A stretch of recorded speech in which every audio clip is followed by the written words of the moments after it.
Good evening, friends. Hope you're all well. Welcome. They tell the joke about an elderly woman who's standing on a street corner, and every person that walks by, she says, "Excuse me, red ihr Yiddish? Excuse me, you speak it Yiddish?" And she keeps on getting responses, "No, sorry, no, we don't," and so on. And after about 2.5 hours of doing this, finally one person comes by and he says, "Yeah, mir ich red Yiddish, wie kann ich euch helfen?" So she says, "What time is it?"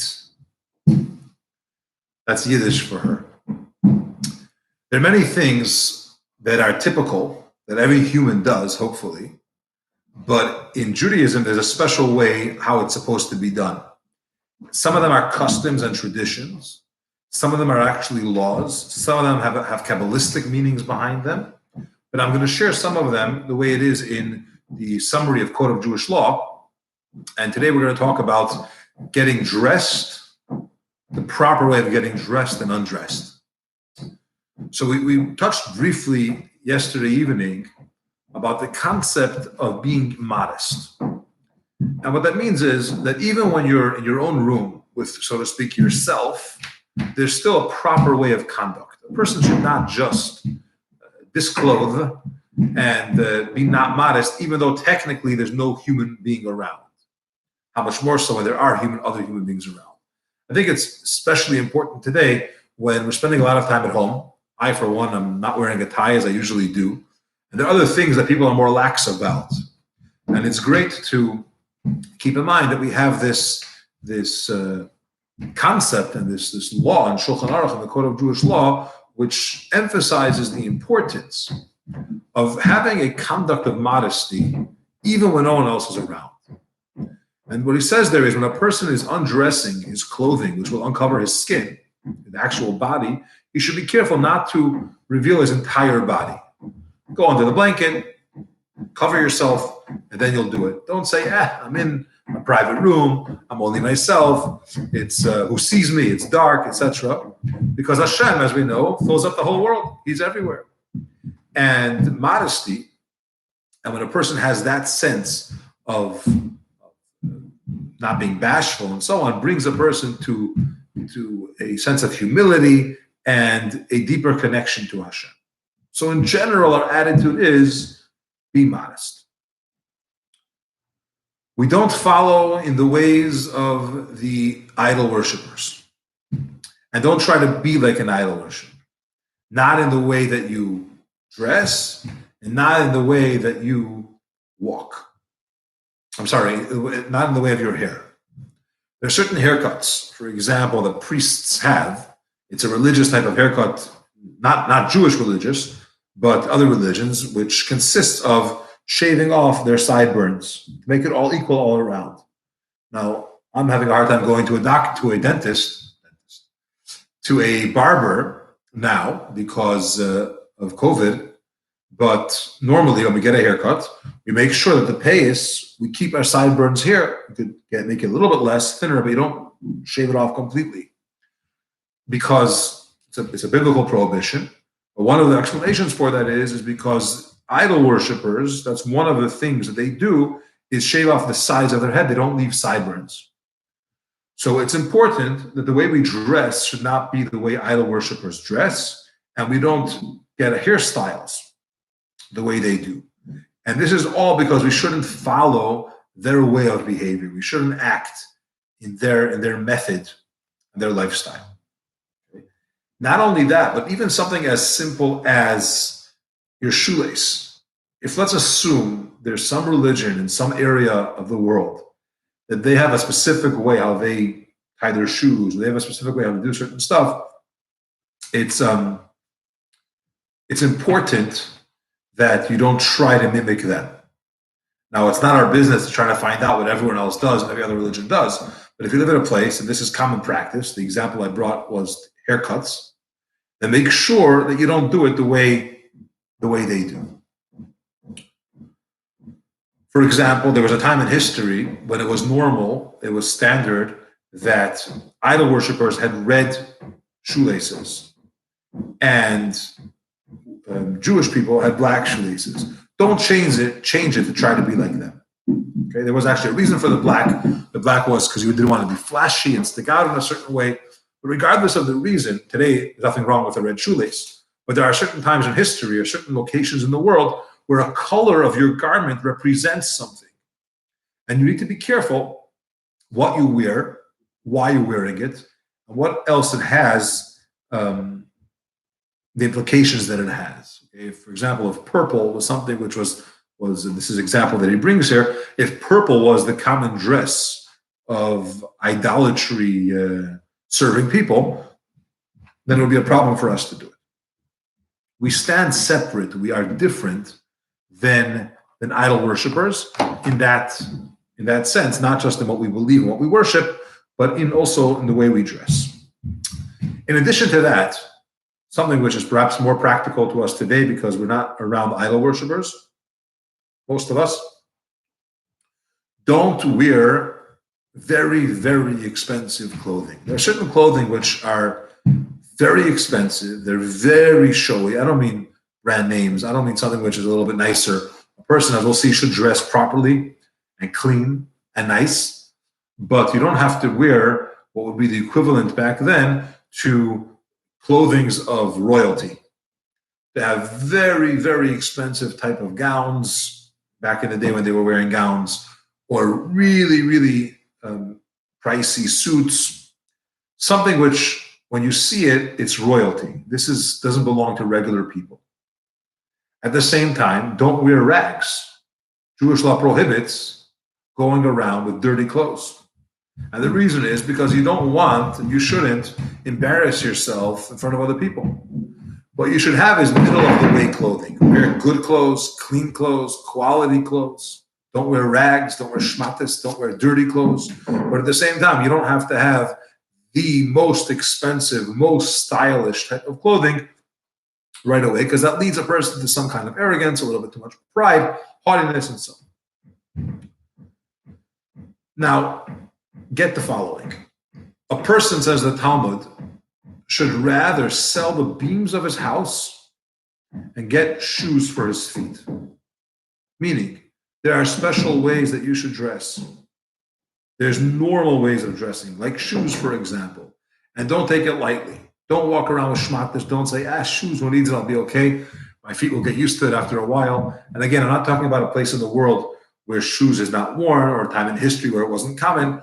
Normal place, normal situation, a person needs to wear clean clothing, take care of themselves, but you don't have to overdo it when it comes to clothing.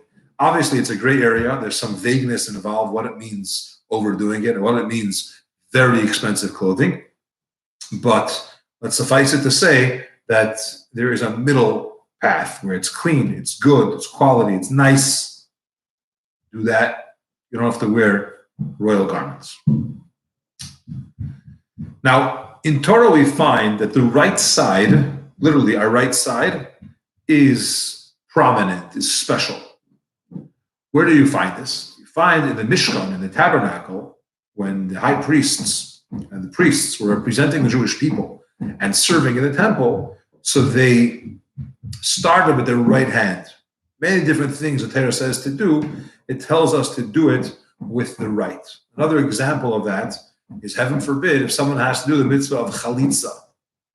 Chalitza is a situation where a couple got married, they didn't have any children, unfortunately, and the husband passed away. So the mitzvah is that the wife, the widow, who had no children yet, needs to marry the husband's brother. And this includes even if he's already married, because back in the day, more than one wife was allowed. The brother would have to marry his deceased brother's wife, and the first child, the first son that's born, carries the deceased's father's name. Okay, it's a levirate marriage, and that's something which is biblically commanded. Now, what happens if this woman doesn't want to marry this guy?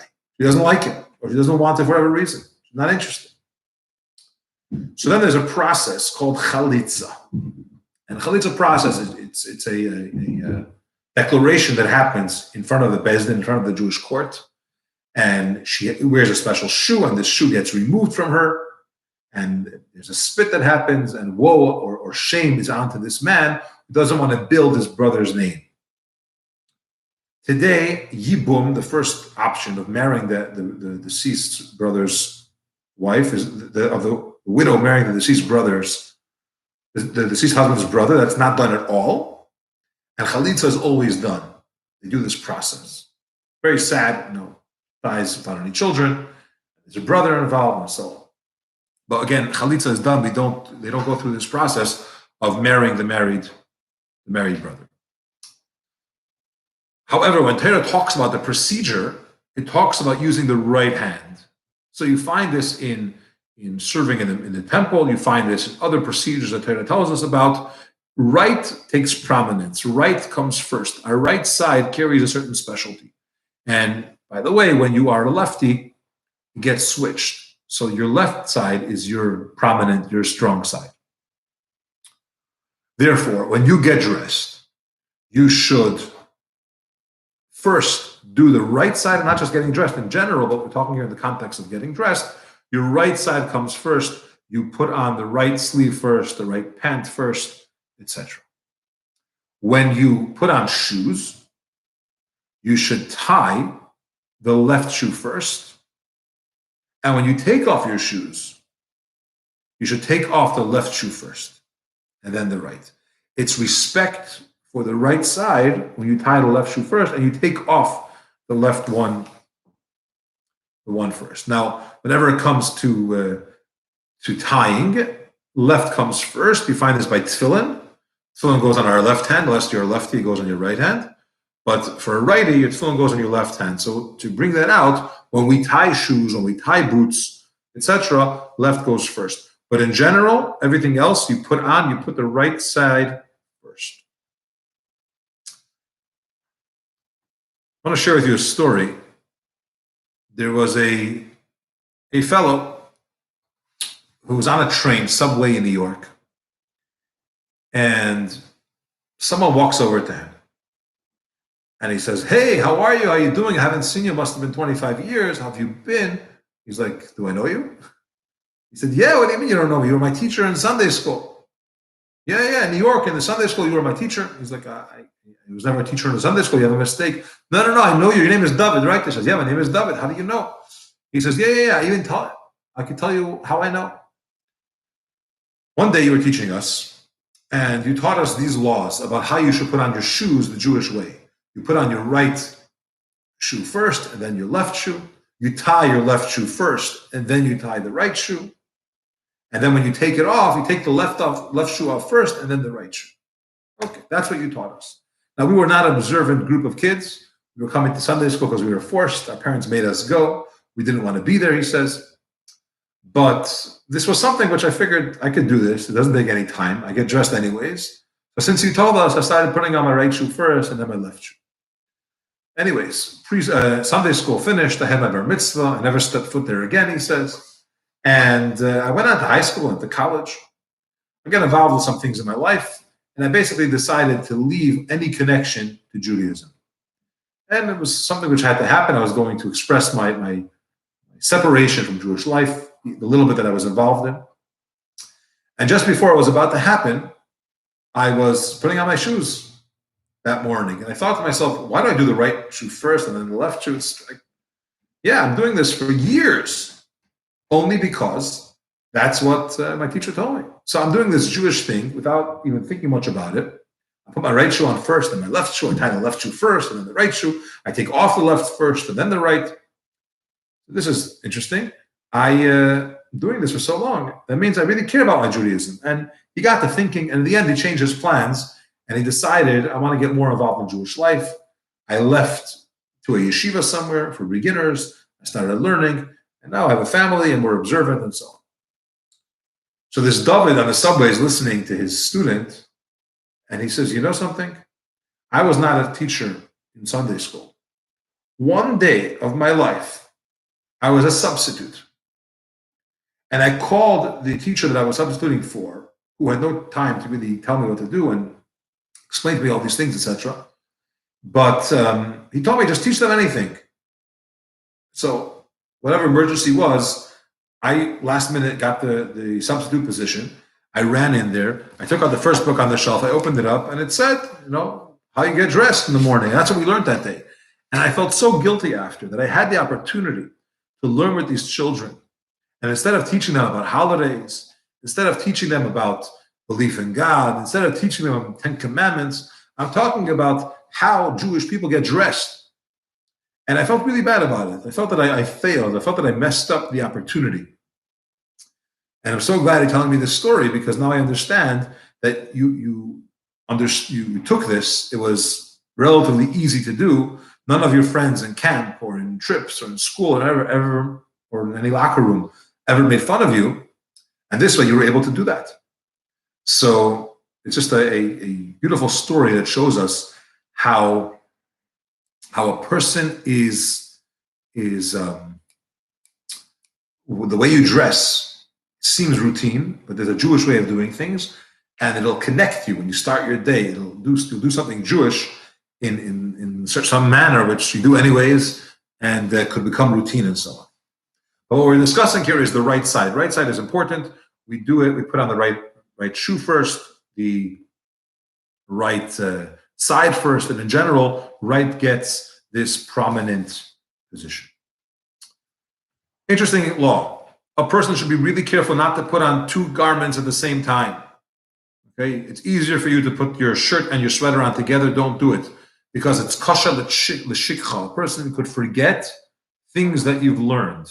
There's certain of such, I don't want to call it a superstition because it's not. It's brought in Jewish law, but it has an effect. There must be a better word for that. Not superstition, but in the real sense, when you put on two garments together, it causes you to forget things. So a person should be really careful. Don't put on your socks and your shoes at the same time if there's a way to do that. Don't put on shirts and sweaters, coats, and there's different things that you may decide to do. Maybe your suit jacket and your outer coat. Don't put them on at the same time. He uses a term here: be very careful. Gizaher, be careful. It's not just don't do it. It's something which you got to watch yourself not to do it. Next section. Do not walk anywhere more than 4 ames, which is 4 cubits, which is 6 feet. Don't walk 6 feet without covering your head. This is for men, for boys. We should always have a head covering. Head covering serves several things. It's a reminder that something is above us, that there's something greater than us. Above our head, there's something, it's like our uniform, it's always reminding us that Hashem is there. God is above us, and God watches us. And as we said, He sees everything that we do. He's listening. Everything gets recorded. When you have this reminder on top of your head, it always helps you. It always makes sure that you're doing the right thing, because this reminder is on top of you. It also adds a certain sense of spiritual sensitivity, a certain sense of holiness when you cover your head. So it's important not to walk even 6 feet without a head covering. Hasidim have a custom. We even sleep with the yarmulke, and if it falls off, you put it back on. You should not say any blessings, any prayers without covering of your head. They say the reason why only men need to do it and not women is because women have a certain inborn or natural spiritual sensitivity to them. And as a result, they're not required to cover their head. In that sense, married women have to cover their hair, but as far as a head covering, something on top the whole time, it's not necessary for women because they have that sensitivity, that spiritual, if you will, they're more in touch with it more than men are. But the law tells us that a person should cover their heads. Even little children, you should get them used to, create the habit of having a head covering.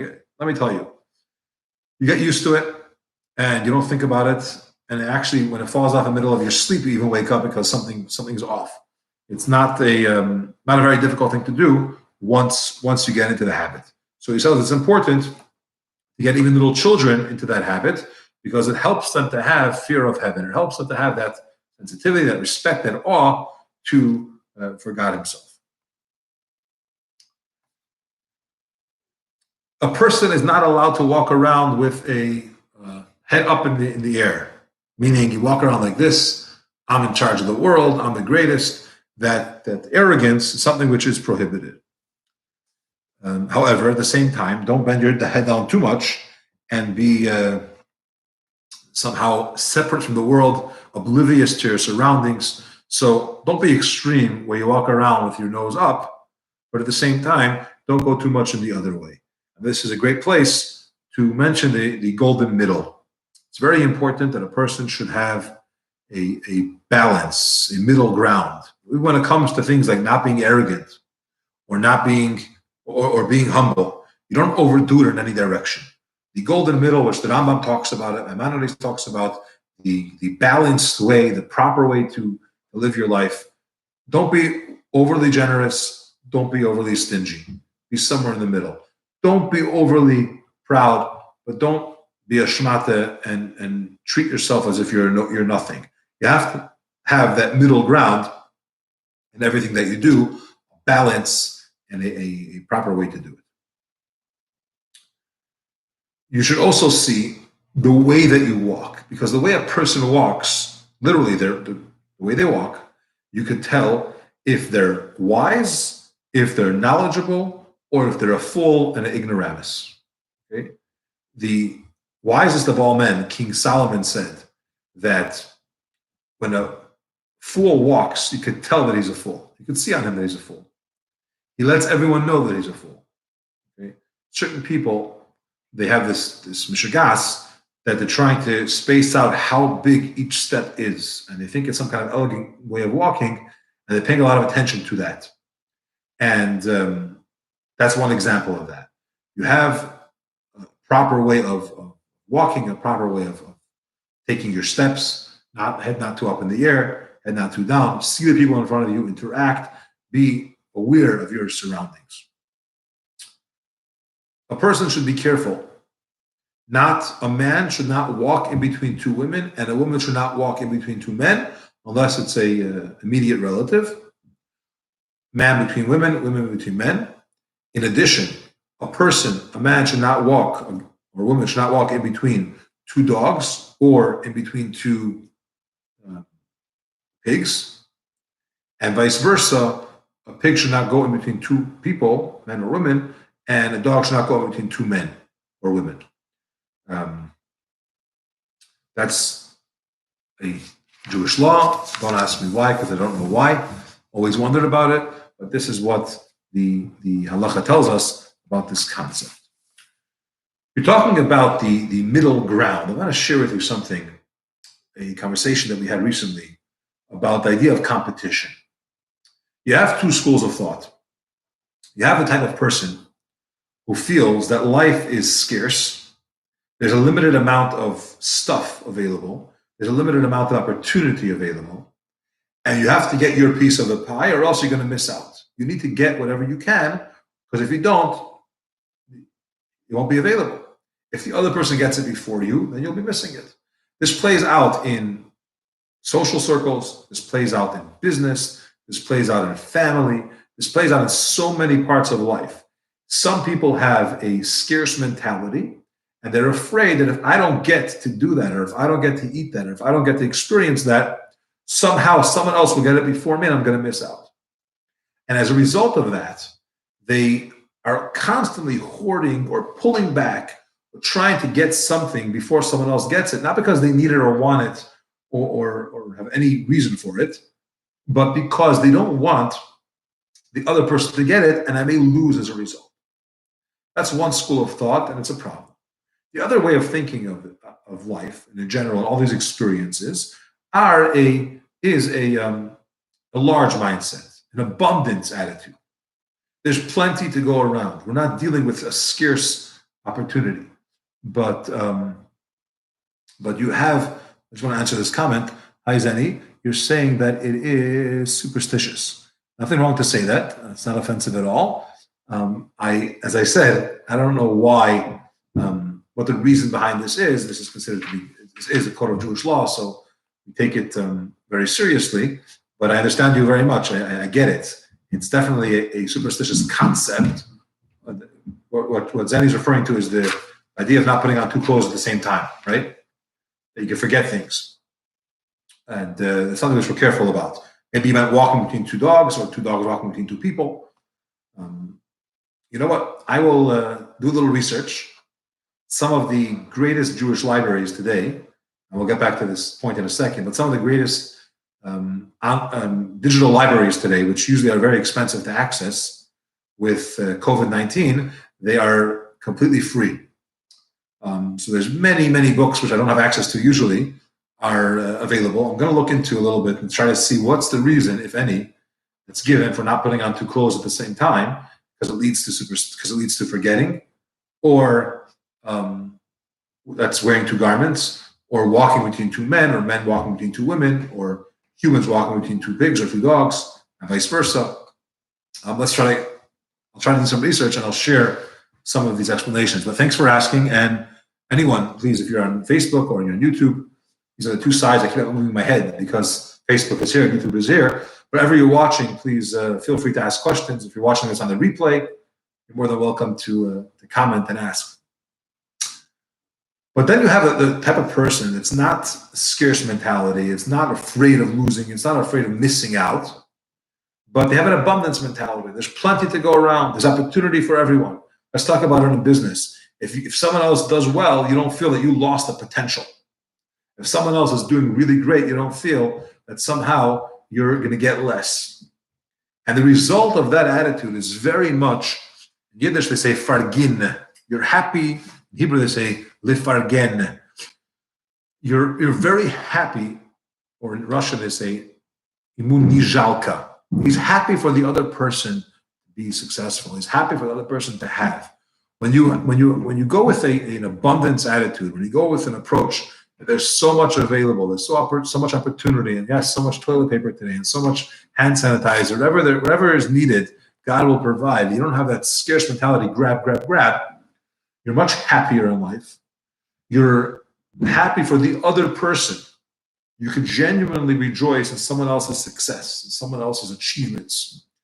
And as a side effect, the happier you are, the better it is for your immune system.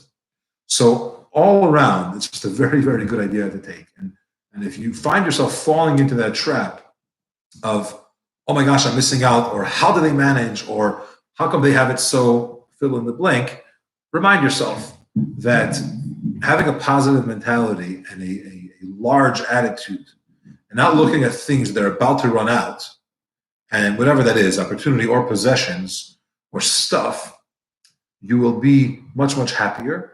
And the energy is important. It leads to it's a very good mindset to have. I say this because we mentioned middle ground. When it talks about being arrogant or being humble, you have to have that middle path, and it expresses itself in the way you walk, the way you carry yourself.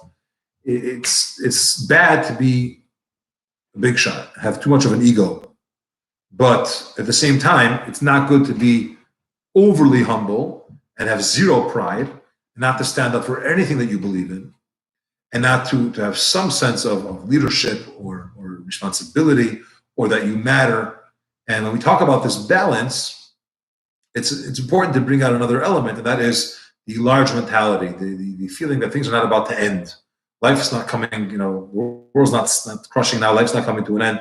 This whole result of sometimes when a person feels either scared or unknown is going on, it tends to get us all into all different types of side effects, I'm calling it.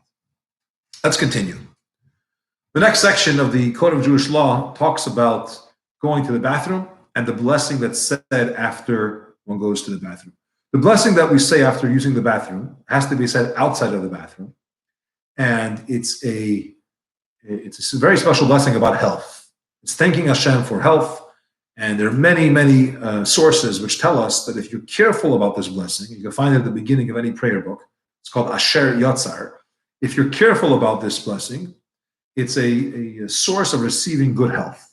You're thanking Hashem for your health. You're asking Him to continue to heal you and keep you in good health, saying that it's not hard to get into the habit again to do, and you do it. It's on the concept of health. We're in the time now between Pesach and Shavuos. And there are Jewish sources which say that whenever it rains between Passover and Shavuos, which is the era of the season that we're in now, it's an omen for good health. And even whether we need rain or we don't need rain, in general, we say that when rain is necessary, meaning it's the good time for the crop to have rain, then it's a blessing. If rain comes at the wrong time, meaning we don't really need it right now, in such a case, that rain is a curse because it damages things, it ruins things, etc. Between Pesach and Shavuos, whether you need the rain or you don't need the rain, it's a blessing. It's raining a lot today in Chicago. I'm not sure where some of you are. I don't know where all of you are. And it's raining here, and I guess April showers, but it is a blessing. And there's a Jewish Rebbe that said that if you go outside during the rain of this season and you get some of it to go into your mouth, that's really good for your health. So maybe you want to try it to get some of that rain into you as it's raining in this season. Back to our discussion about going to the bathroom and the blessing that's said afterwards. A person should get into the custom, to the habit of using the bathroom in the morning and in the evening. Obviously, if they need it more often, they should do that as well. It's talking about, we'll